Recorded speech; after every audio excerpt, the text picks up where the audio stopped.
हरि प्रसन्नता की ये 3 लक्षण।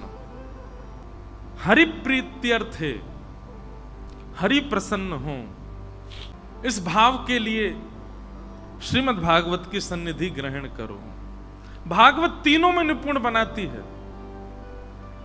तो श्रीमद् भागवत की रचना हुई भक्ति, ज्ञान, वैराग्य और त्याग।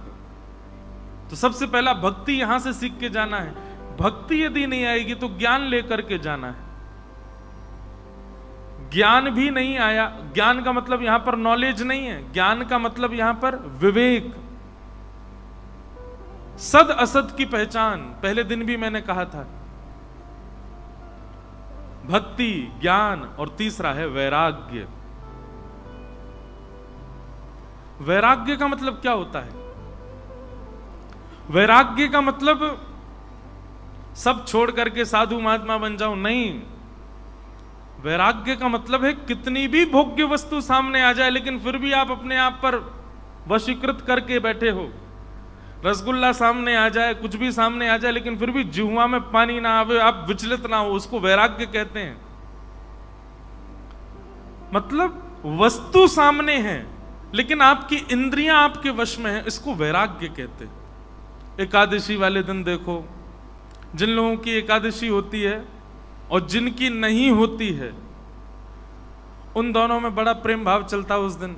एकादशी वाले कहते हैं, भाई सुन, तो ये रोटी सब्जी मेरे सामने मत खा, उधर जाके खा कोने में, मुझे दिखाई मत दे। क्यों? तू दिखेगा तो मेरा मन करेगा। ये कोई एकादशी है? एक बात नोट डाउन कर लीजिएगा, व्रत करने पर, जप करने पर, कथा श्रवण करने पर और तीर्थ जाने पर यदि एक भाव की प्राप्ति नहीं होती है तो समझ जाइएगा आपका ये चारों करना व्यर्थ है।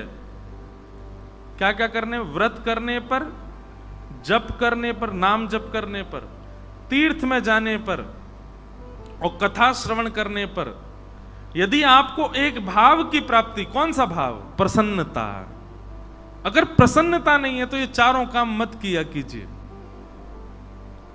व्रत करने में आपको प्रसन्नता होनी चाहिए। ऐसा नहीं कि ज्योतिषी महाराज आए, उन्होंने कह दिया कि तुम्हारा तो ये गड़बड़ चल रहा है, सोमवार के व्रत शुरू करो, तुम्हारा ये गड़बड़ चल रहा है, तुम बृहस्पतिवार का व्रत शुरू करो।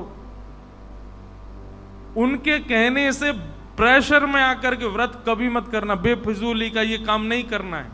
व्रत हमेशा प्रसन्नता से करना, गौरव से करना है, आनंद में आके करना है कि नहीं मेरा व्रत है। व्रत प्रसन्नता। दूसरा जप। आप नाम जप करते हो लेकिन केवल और केवल पूर्ति करनी है। कब पूरी होगी? पूरा करना है मुझको, तो गुरुदेव ने कहा है इतनी माला करनी है, पूरी हो, जल्दी हो, बस एक और रह गई, हाँ बस इतनी और रह गई, बस ये हो गई। ऐसे जप का 1% भी कोई फल नहीं मिलता।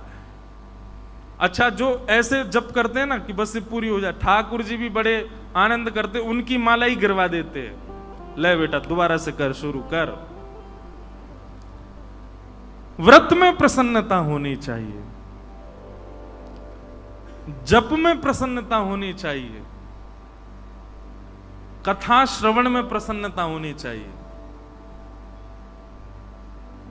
वृंदावन सामृत पद ऐसे नहीं हिला देना, हमारी 7 बज गए हो गई पूर्णता, नहीं, प्रसन्नता। उसका एक उत्सुकता होनी चाहिए, एक एक्साइटमेंट होना चाहिए कि मुझे कथा सुननी है, मैं श्रवण करूंगा, हरि लीला, हरि भक्तों की लीला और अपने जीवन को परिवर्तन करने के कुछ भाव।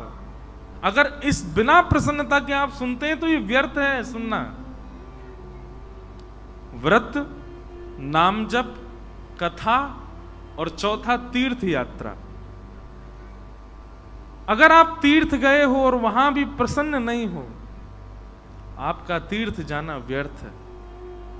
बोले तुम खाली बैठोगे, खाली बैठते ही तुम्हारा दिमाग जो वो विषयों का चिंतन करेगा। खाली बैठो ही मत, लगे रहो, पीछे ही पड़े रहो ठाकुर जी के। अच्छा है, मैं इतना तो नहीं आ पाता क्यों, मैं अपने नियम करता रहता हूं। आज सुबह गए, चंद्रभागा जी में स्नान किया, पूजन किया, अभिषेक किया, हवन किया, उसके बाद यहाँ कीर्तन में आए, फिर उसके बाद एक बड़े श्रेष्ठ संत हैं, कल आएंगे वे कथा में, उनके यहाँ गए। क्या प्राचीन परंपरा देखने को मिली उनके यहाँ पर। शालिग्राम में से श्री पंडरीनाथ भगवान प्रकट हुए, और जब प्रकट हुए तो इतने विशाल थे, और विशाल होते ही ठाकुर जी ने आचार्य को आज्ञा की कि मैं तो तुम्हारे संग ही चलूंगा जहां तुम जाओगे। तो आचार्य चरण बोले आप इतने बड़े हो, मैं कैसे लेके जाऊंगा। तो भक्त को दिक्कत नहीं हो मुझको लाने ले जाने में, इसलिए ठाकुर जी छोटे से हो गए। उनके दर्शन करके आया, वो छोटे से पंडरीनाथ हैं, इतने से, मुझे स्थान का नाम याद नहीं है, बहुत सुंदर स्थान, कल आएंगे महाराज जी। उनके यहां कथा, नाम जप और तीर्थ यात्रा, इनमें यदि आपके अंदर प्रसन्नता नहीं है मत कीजिएगा। देखिए अगर एकादशी व्रत से आपको सुख नहीं मिल रहा है, आप प्रसन्नता से नहीं कर रहे हो, उसका फिर वो कर दीजिए, क्या बोलते हैं उसको, उसका क्या बोलते हैं, उद्यापन कर दो। जैसे आराम नहीं हो रही प्रसन्नता तो क्यों करना है। तो भागवत भक्ति, दूसरा ज्ञान, तीसरा वैराग्य। वैराग्य का मतलब है विषयों का त्याग। वैराग्य का मतलब संसार का त्याग नहीं होता, विषयों का त्याग। और अंतिम है त, यानी कि त्याग। त्याग किसका?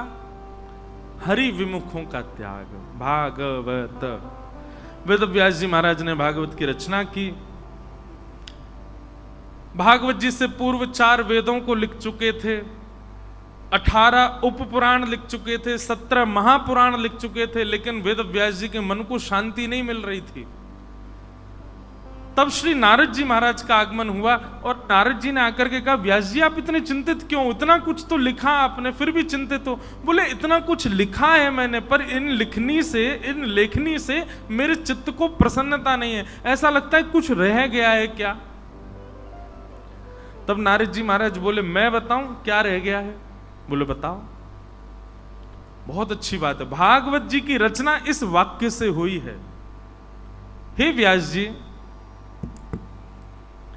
आप इतना कुछ लिख चुके हो, लेकिन आपने एक भाव को छोड़ दिया है, इस वजह से आपका मन अशांत है। नारद जी कहते हैं भवतानुदित प्रायम यशो भगवतो मलम। ज्ञान को प्रधानता दी है, वैराग्य को प्रधानता दी है, विषय निवृत्ति को प्रधानता दी है, आपने सारे भावों को प्रधानता दी अपने ग्रंथों में, लेकिन आपने प्रेम को प्रधानता नहीं दी है, इसलिए आपका मन अशांत है। बंधुओं, श्रीमद् भागवत की रचना